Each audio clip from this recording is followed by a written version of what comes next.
what, DirtFish? Can I give it another go? Hang on a sec.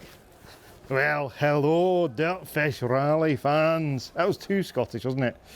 How long have you been listening to it for? Far too long. DirtFish Rally friends. DirtFish Rally friends. Welcome, folks, to our post-Rally Italia Sardinia kitchen table. And David Evans, we're back. Enjoying the lovely hospitality here in the Pirelli unit. Lovely cup of coffee. We had a little bit of cake to go with it. It was very nice, wasn't it? Well, it's getting too good, isn't it, Cole? They may struggle to get rid of us now. Well, yes. Well, Mr. Adamo keeps telling me how I'm putting on weight, so maybe I should just ban myself from Pirelli. Or just or get DirtFish to supply with a bigger jumper.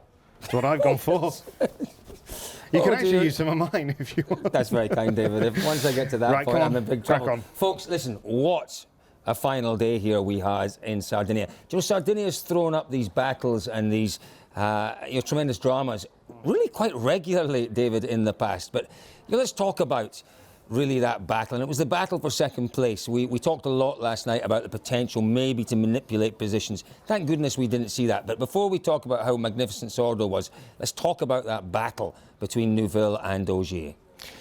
Like you say, Colin, it was a fantastic battle, and once again it's now 2-0 to Thierry, isn't it? You know, he did it again, and it was, for me, it was quite a surprise to see Ogier lose the time in the power stage. But talking to Alvin and talking to Sebastian, the Toyota doesn't struggle with any stage in the whole world, but it's perhaps not quite as finely tuned to that one stage as it is to other stages. They definitely struggle a little bit with the roughness, with the ruts, with the sandy surface, and we saw that today. I agree with you. I don't think it struggled as such, but I think the Hyundai coped better in that final stage. And Neuville, he showed us 2 years ago when he managed to overhaul Ogier. Okay, Ogier was in the Citroen at the time, no, the Ford, wasn't he? Ford, yeah. The Ford at the time. He showed that he does enjoy those stages, and for sure there's a little bit of a psychological advantage, or there would have been this morning, in that Neuville knew he could do it. Absolutely, and you know, it was all laid bare, wasn't it? You know, they both had to push. They are behind in the championship. They've got to give it everything, and they've got to hang it all out there. And every point counts. But you know, for me, this is where the power stage is just incredible, because you know, as much as you gamble for those 5, 4, or 3 or whatever points, you're risking so much to do so. And you know, they were risking what, 18 or 15 points. We say that, David. We say that, but give me an example of someone who's lost it pushing for points in the power stage. You've had the power stage for 6 years now. And, you know, OK, we've had Chris Meek in Mexico twice. Once where he put it off, got back on, saved the day. But once in the power stage there, he ended his rally. We've not really, remarkably, nobody's really stacked it, have they? Nobody's really stacked it. In the pursuit. Yeah. So maybe, I mean, that's part of being a professional driver, is that you can push to that 99.99% and just have that little bit in reserve. But it's easy to say that, because this stage here is so difficult, isn't it? And you know, second time through, it is that bit softer, and you get the ruts, you get the rocks, and you know, we saw Tarmac have that problem here. Was it last year? Last year with the Toyota. You know, it can be a stage that does throw up some issues, and in fairness, demonstrated today. Absolutely, the first pass. Yeah, definitely. But the first car through the power stage, Petter Solberg. What did you do? You were actually a little bit afraid to even watch it. I was, and do you know what it reminded me of? I remember watching Solberg coming through. Now, what was the stage into Margam Park? And it was live on the telly. I worked for 555 at the time, so we were sponsoring Solberg and the team. And it was one of the first stages they'd shown live on the telly. I seem to remember that. And I remember sitting with the team watching that. And genuinely, I had to look away, because every corner there was jeopardy. And every corner I thought, jeopardy. I love that word. We haven't heard that word much on this rally. I love it. It's good to have jeopardy back. It's my word of lockdown, really. Jeopardy. Is it? Yeah, my post-lockdown words. And I couldn't watch it. And it was the same today with Solberg. Because you know, I've made no secret of the fact that, you know, I'm a huge fan of Petter Solberg. He's my favourite driver. And watching him there today, you could see him at the start, you could see the face. And what you know with Solberg is, it's not just that he doesn't want to embarrass himself, he wants to show what he can do. Yeah, always. And I'm thinking, oh my goodness me, what's he going to do? And what he did was quite remarkable. Jumps into the car for the first time, and a time which would have, I think, set him 8th or 9th. In the first pass through there. It was great to watch, wasn't it? And it's great to see somebody like him back, and it was also great at the end of the day to see Petter and Andreas, clearly they just had a ball. They did. They really did. They did. Yeah, but let's go back. Let's go back to the absolutely. real story, because the real story now is that the championship is getting interesting. It really is. And these battles that we saw out there today, particularly between Neuville and Ogier, have a big impact, or could have had a very, very big impact on the title challenge. You'd have to say it didn't really. It went Neuville's way in terms of the result, but it didn't really go Neuville's way in terms of the result. What he wanted was to swap positions with Sordo. He wanted those extra 7 points. Then he could have said, realistically, my title challenge is back on. It's still a massive long shot. It is a long shot, but it was never going to happen. We discussed this, and actually we kind of got it right last night, that they needed that 10 seconds to play with the positions, and simply they could not give away those points, those 3 points in the manufacturers, to bring Thierry to the front. It was impossible. But, for me, the big thing is that Sebastian, 4 points out of the championship lead, he's 14 points behind. That's great for Ogier, but it's also, for me, at the end of the event there when we were talking to Elvin, it brought a real fighting spirit out of Elvin. And I said to him, what, are you on the back foot now? No, I'm not. I'm going into 2 tarmac rallies. And he was pushing and he's attacking. And we are seeing this inner steel in Elvin coming out now. Yeah. But I feel a bit sorry for Elvin in some ways, because he had a difficult position here because he didn't really know what he had to do. He started the event thinking, well, there's only one more event to go. If I just drive for a bit of a decent finish here, odds are I'm going to win the championship. If there was one but round the others knew they had to push to win. The others knew they had to push to win. Absolutely. And he was the only one that was in this very strange at the start of the rally. If we imagine that Monza, if they hadn't done a deal with Monza, he goes to Belgium the final round with a 14-point lead. What's that mean? I mean, just has to finish. And you're dead right, Colin. For the second time in 2 days, you've got something right. Well done. It's the psychology of that is. Can he be any more condescending? No, seriously, you've done good work there. Well done, Colin. Don't that touch deserves me. a pat. Exactly, it deserves a pat on the knee. No, it's true though. Elvin's state of mind would have been tricky. I think so. I think he was the one in the trickiest position. But here's the big thing from Evans' point of view. He goes to tarmac rallies, 2 tarmac rallies, and he is right up there. Right up there in terms of his ability on tarmac. Let me finish what I'm going to say as well. Yeah. Hurry up then. But he goes to Ypres, where we know that first on the road is going to be a massive advantage.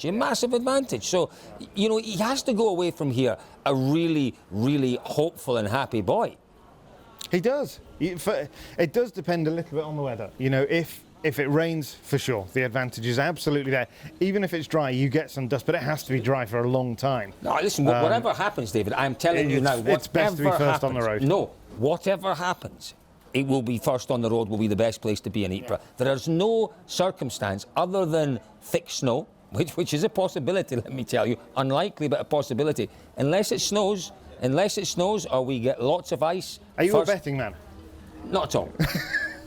Not at all. I would bet you £10. Let's go European, €10. What? That there is no snow. No, I'd go with that as well. I'd go with that as well. I don't think so. What I'm saying, I almost said there could be ice. What I said was there are no circumstances in which first on the road is not the best place to be. But then I obviously, there are circumstances. If it does snow, if there is ice, maybe you wouldn't want to be first on the road. But it is highly unlikely that will happen. The absolute odds on Elvin Evans having the road position, best road position, are incredibly short. He absolutely has the best road position for Ypres. And he will do well. But can we come to my point now? Go ahead. So my point, top 3, Elvin, Ogier, Neuville. Massively quick tarmac racers. Yes. All 3 of them. How Tarmac exciting is that? You can't write off Tarmac. Okay, in terms of, do we write Tarmac off in terms of the championship? Yes, it's sadly. difficult. Yes. But yeah, no, I guess guess we have to. He's too far behind. But and this is one of the most exciting things for me, that we go to Ypres and we go to Monza with massive unknowns. We've got no idea. Elvin, Ogier, never been to Ypres. Has this ever happened before, David, in a championship where the last 2 rounds have been completely new rounds? I very much doubt it. I don't know. I'm sure our listeners, our viewers, will be able to put me right if I'm wrong with this. But we're going into 2 deciding rounds, as David said, in the championship, and they're completely new to the championship. Debut rounds in the WRC. As you pointed out, not completely new to Thierry, who's done good experience of both, hasn't he? Really? Yeah, exactly. He's done both. Exactly. Who's your money on, David? Who's your money on for the championship now? Elvin. Still Elvin. Elvin, because I agree with you. I genuinely think that he will get to tarmac again, and he will find that confidence. Not, as I say, he's not short on confidence, but here he didn't know what. What like he you say, is short on, though, what he is short on is experience in the Yaris on tarmac. Really short, one round. One round. Well, he was really, really short on rally experience in Monte Carlo, the most changeable, difficult event of the year. Fair point. And he led it until the final loop. Fair point. Duck. What's that going overhead? It's quite a big plane coming over, isn't it? Oh, maybe you can hear that in the background. That's a very big plane just going over the Pirelli unit. No, I think that Elfyn finds it would be insulting to say another level, but certainly a degree more confidence in the tyre. He understands the surface and everything. You can never forget what he did in Corsica. Never. And he came from that year, whatever year it was, 15 I think, whatever. with And he'd come back from, but remember Australia, the rally before, he was nowhere. He was destroyed in Australia completely. Came back to Corsica and led in some of the trickiest conditions. I have to say, what we have to remember, though, is that he is in unknown territory, very, very much in uncharted waters for him personally. It's not. This does make a difference. It doesn't. You have Ogier, who has been there 7 times, because he was in the fight last year, didn't win it. But he's been there before, and he knows what to do, and he's the underdog. And Ogier as an underdog is a dangerous beast. Yeah, dangerous beast. But I would counter that with the fact that Elfyn has a very, very strong approach in that he takes it rally by rally, and he will not be detracted from that. He will not. He's blinkered. Completely. He doesn't listen to. He doesn't listen to. However, we tried before this event to talk about the championship, Belgium. No.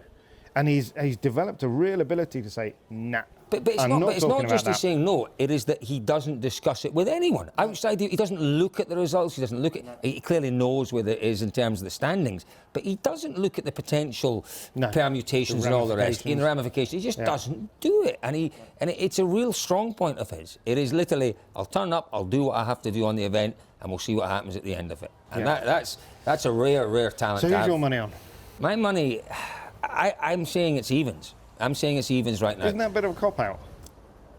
I think it's the reality. Evens are illegal. You have to pick one. Evens aren't illegal. Evens is you have to pick one. If I have to pick one, I'm going to go with Evans. Are you? Absolutely, 100%. You're agreeing with me? I think it's the same. It's the same in, say, a race for a football title. The team that's leading, the team behind, may well have games in hand. Games in hand aren't points in the bag. Yeah. And Evans has got points in the bag, and I would always... always... you get a game of two halves in there as well? Get a game of two halves. So my money is on Evans. In the manufacturers, I think, Adamo is the absolute master strategist. He's shown it again here this weekend with Sordo. I think, they That's are one in the place box we got seat. it completely wrong last night when we talked about you will definitely see jockeying for position. And there was nothing. There was absolutely nothing with Tarmac, with the opportunity wasn't there. All of that, the running order thing. But you're right, and there will be stuff that he can do. We've talked to him about the potential for a fourth car in Monza. Potentially it's there. There is plenty that he can do. Plenty indeed. So listen, folks, thank you very much for joining us all weekend here in Sardinia. Really, at one point this year, we didn't think we were going to get to see Italy in the WRC. Now we're going to see it twice. We're going to see it twice. We've been here. We're looking forward very much to Monza. Before that, my favourite rally, one of my favourite rallies anywhere in the world, Ypres joining the WRC. It's going to be such a challenge, such a mighty challenge for everyone. I'm looking forward to Ypres becoming my favourite rally. Yeah, you need to be educated. And David, I am always happy to educate you. As long as you keep mayonnaise off my chips, I think I'll be fine. Okay, I'll do my best. Promise? Folks, from myself, from our... What's your position again? I keep forgetting it. Senior staff writer. Senior staff writer. Senior staff writer, partner in crime. What's your position? I've got no idea. Sometimes untenable. But anyway. Often untenable. From the two of us here in the wonderful Pirelli unit on the seafront in Alghero. It's been our joy and our pleasure to bring you all the news from this event. We'll see you again soon.